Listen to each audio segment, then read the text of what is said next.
बाबा जी। हाँ वाह। अम्मा, ओ अम्मा। जी बाबा। बाबा भाणे आयो आहे, चांहि त प्यारीस न। हाँ कयूं थी अचा। जुद कर बाबा। हाँ देख वीचार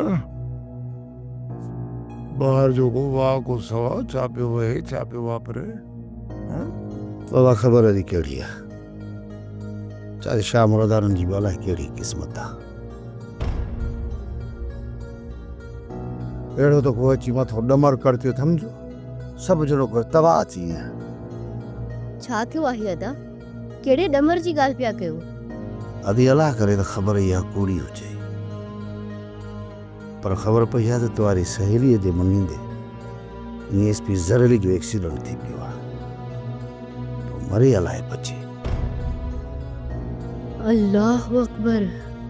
यो अम्मा साले यार मूंखे हिकिड़ो शक थो पियो भाई, किथे ने ख़ान बहादुर ने घोट रायो तो कोन आहे। वाह तूं त अहिड़ियूं ॻाल्हियूं न कंदो कर, यार हिन भितियुनि खे बि कन हूंदा अथई, थोरो ख़्यालु रख। बाबा वो किथे ॿियनि किन भितियुनि खे वात बि हूंदा त कन बि हूंदा, पर घटि में घटि असांजूं भितियूं ॿोड़ियूं बि आहिनि, गूंगियूं बि आहिनि, अंधियूं बि आहिनि। बाबा हुन घर जूं भितियूं ॿोड़ियूं बि आहिनि त गूंगियूं बि आहिनि।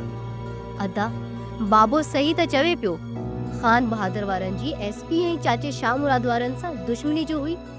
हा वधी थी सघे थो, मुमकिन आहे, पर ख़ान बहादुर वारनि जो हिन मामले जे पोयां को बि हथु कोन्हे। थी सघे थो त ॾींहं ॿिनि दिन में हिन एसपी जी बदली थी वञे आहे, तो उहा बि थी सघे पोइ। अरे बाबा तूं त यार अलाए कहिड़ी दुनिया में थो रहे। बाबा जेके हाथी हूंदा न, हाथी उन्हनि जा ॿिनि क़िस्मनि जा ॾंद हूंदा आहिनि। खाइण जा अलॻि ॾंद हूंदा आहिनि, वरी ॾेखारण वारा ॾंद ई मुर्गो ॿिया हूंदा आहिनि। बाबा तूं उन्हनि ख़ान बहादुरनि वॾेरनि रेसनि जे फंदनि पेरनि वटनि सटनि खां वाक़ुफ़ ई कोन्हे। कुझु बि हुजे अदा, पर एसपी जे हिकु पासे थियण सां चाचे शाह मुराद वारनि जो घर कख पन थी विखरजी वेंदो। चांद रोकी मुंहिंजी भेण वांगुरु आहे, उन जे ॾुख जो सोचे मूंखे त रोइण थो अचे। मां ॾाढी परेशान आहियां। सोप सीरियल वेरन जी वस्ती तमाम एपिसोड्स ॾिसो HD क्वालिटीअ में। विजिट करियो असांजो YouTube channel Sindh TV HD drama.